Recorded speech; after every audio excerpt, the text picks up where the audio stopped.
Volkswagen's latest Mark 8 vehicles have been out for a couple years now, and what we're seeing is that it is outperforming all the previous generation models by a long shot. Take a look at the turbo, for example. It is able to spool up earlier, quicker, but also have more top end. It's almost like a cheat code. Let's jump in and see exactly why and how they're able to accomplish this. What is up, guys? This is Jewel City. I know I haven't made a video in a while, but I'm pretty excited for this one. Today we're going to talk about turbochargers, specifically the latest Continental turbo from Volkswagen and Audi. You find this in the Mark 8 Golf R, as well as the Audi variant, the A3. Now, I personally drive a A3, and I have personal experience with this Continental turbo. And man, I can tell you this is far different from the previous generation IS38.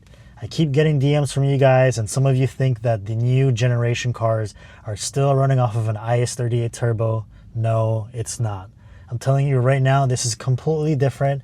It is completely revised. So for this video, I wanted to focus on the specifics and how Volkswagen and Audi really improved this new Gen 4 turbocharger. And also some of the sneaky tactics that they're doing to increase overall performance very deceivingly. So let's jump right in it, guys. Essentially, when you think about turbochargers, right, you have the compressor side and the turbine side. Compressor side sucks in the air, turbine side releases the air, it flows it out. So essentially on the compressor side, so first thing is the compressor inducer and exducer. The inducer is where the air enters, the exducer is where the air exits from that wheel. Both have been increased in size. The next thing is the compressor wheel width. That has been increased. The decreased compressor wheel trim. Normally when you hear decreased trim, you're probably thinking that's a downgrade. It's not a downgrade. The trim is just the ratio between the entrance and the exit of the wheel. Even though this ratio is smaller, the actual physical size of the wheel is much bigger, that it still moves way more air. All right, now let's jump to the hot side of the turbo. This is called the turbine side. The turbine wheel is actually smaller. So you have a smaller inducer and exducer. You've got a smaller turbine wheel width and a turbine wheel trim. Why did they make it smaller? Because a smaller wheel is lighter. Lighter things have less inertia, right? So that means that they are easier to start spinning. With the new Mark 8 Golf R and S3, this basically means you have little to no turbo lag. This thing is insanely quick with how quick it spools up.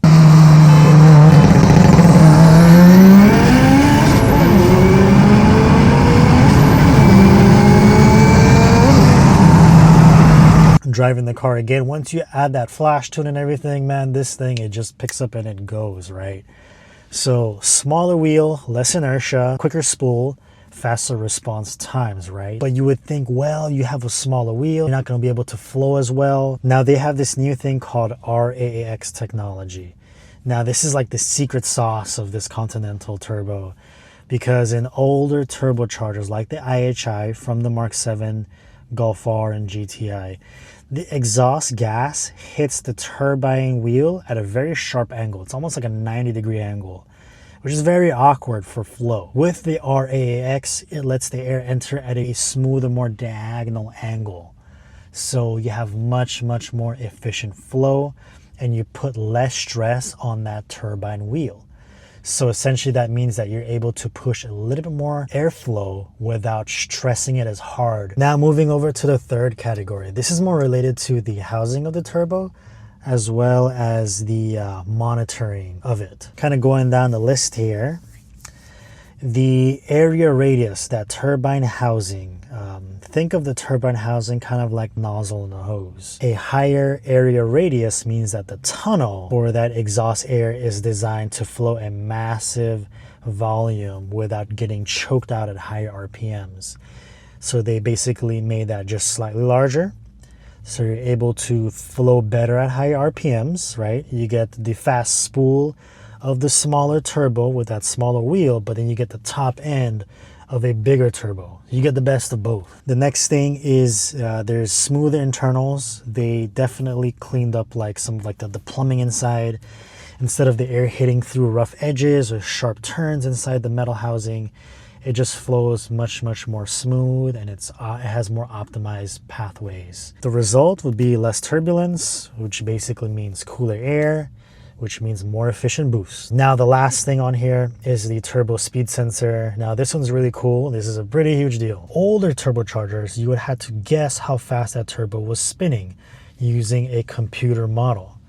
So if there was something like a boost leak, the turbo gets more stressed to maintain that same PSI target, and you wouldn't really know there was an issue unless you start getting like check engine light or error codes, things like that. But with this, with the turbo speed sensor, it basically, it's like a snitch in a good way. If you're pushing too much boost and the turbo is about to overspin, tuners can see this in real time and they can back it off a little bit.